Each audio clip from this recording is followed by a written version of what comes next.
I am often asked, what happens if I'm not attracted to my partner anymore?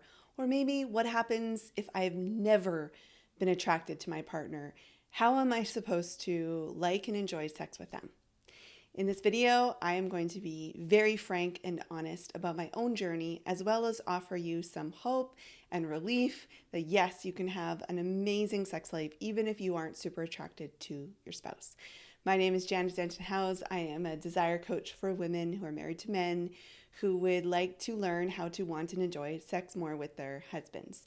That was my journey for years and years and years in my marriage, and I figured out the solution and created a program called Wanting It More. So I'm also the creator of Wanting It More, which has helped over 1,000 women enjoy sex for the first time or again.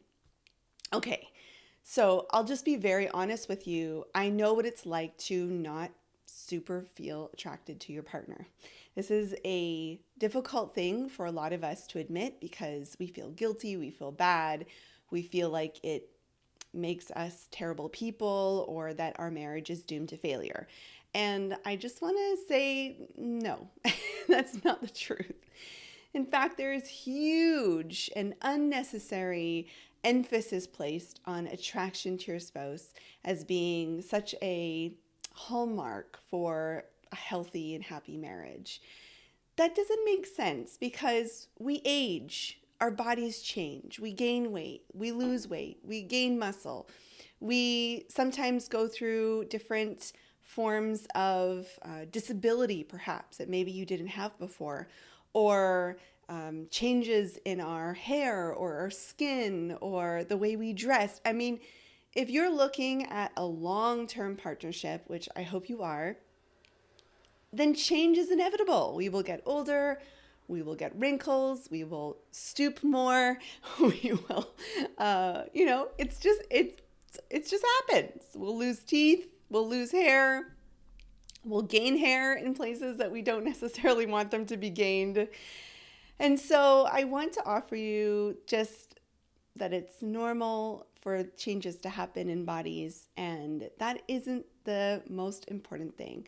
The reason why there is so much emphasis placed on it is because we live in a very materialistic society, which is very obsessed over the material things and less obsessed over other things like connection and love and care and compassion and helpfulness and all of those qualities of the soul.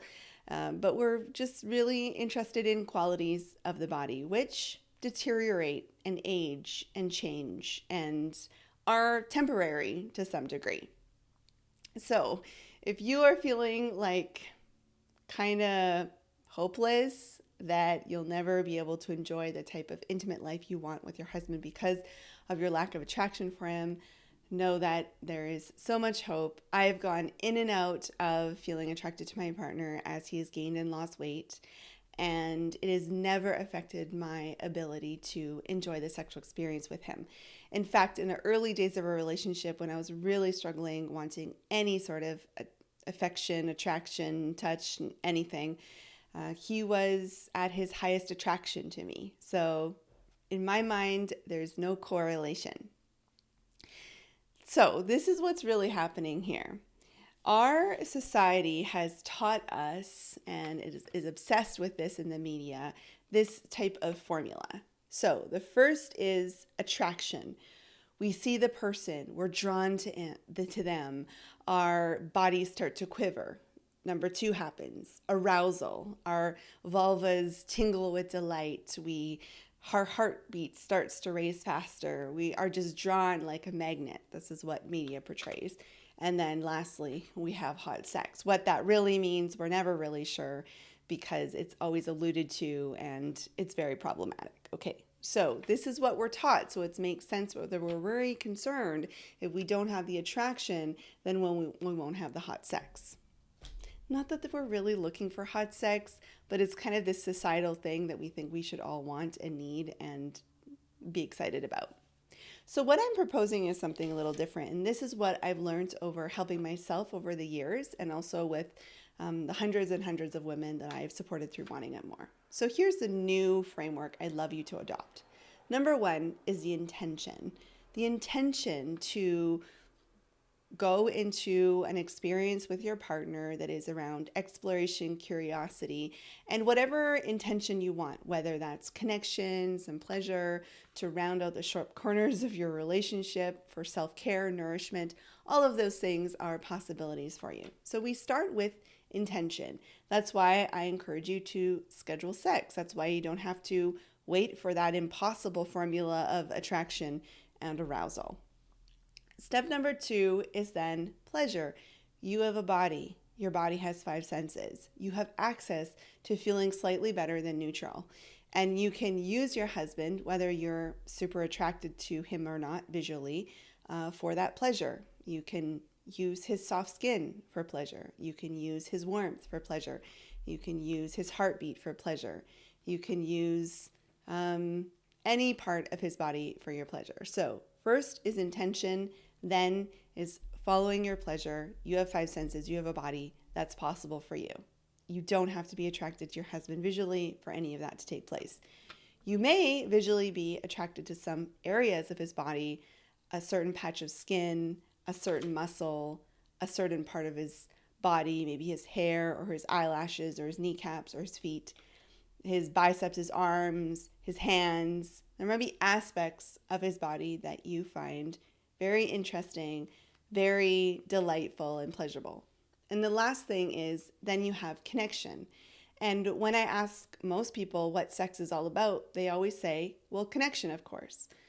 Well, if that's the case, then why are we so obsessed with this formula? Attraction, arousal, and then this elusive hot sex. So here these two things are up against each other. And you can see here why attraction is not necessary at all for enjoyment of the sexual experience. First, you have intention. Then you can explore through your pleasure. And then that will lead to connection. And also self-care and nourishment and all of that. So I want to just reiterate again that attraction has nothing to do with enjoying a sexual experience. It has nothing to do with it. You do not have to be attracted to your partner to enjoy a delightful experience. Now, that being said, I hope you feel empowered. I hope you feel relief.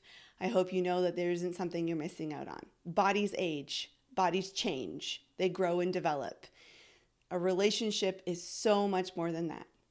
That being said, it doesn't mean that you can't make requests. You may have requests around grooming or cleanliness or the clothes that your partner wears, especially in the sexual experience. I happen to be a highly sensitive person. That means that I have a heightened nervous system when it comes to my senses, smells, tastes, textures. I need my husband to be clean shaven when we have a sexual experience. I need my husband to have a shower. I need my husband to put cream on his eczema, on his ears. I like my husband to have a regular haircut. I love the feeling of running my hands through a cleanly cut head of hair. I need my husband to brush his teeth. I need my husband to wear clean clothes. I need us to have clean sheets. I need the room to be relatively clean. That doesn't mean that you can't make requests. And you also may have requests around maybe if your husband has gained a lot of weight, and you may have some requests around him being healthy, him getting a checkup. Maybe that you have some concerns around that. You may have requests around the kind of clothes your partner wears, and they be or may not be open to those requests. If they aren't, it's their body, it's their choice. You can't really do anything about it. But you can be vulnerable, you can share your heart, you can be kind, and you can make requests. Okay? So just to recap, if you are concerned that you cannot enjoy a sexual experience if you are not attracted to your partner, number one, know that it's very common for women to not to be attracted to their partners and vice versa.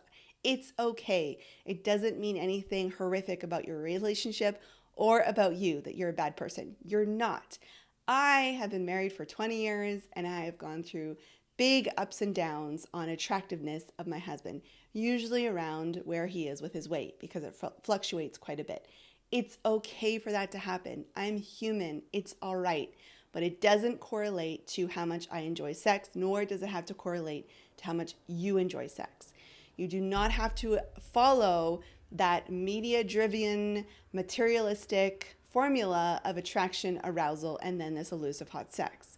You can follow another opportunity, which is intention. Set an intention to have a connecting, pleasurable experience together. Schedule that experience. Do not wait for arousal.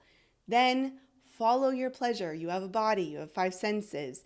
You can enjoy the experience through you. You can cultivate your pleasure without waiting for any other external factors to take place.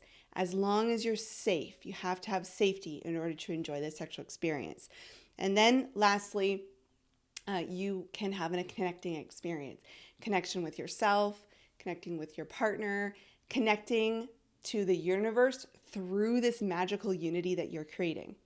And you can also make requests. That is totally okay. And it makes sense that you may have some needs around grooming, cleanliness, or clothes that are worn.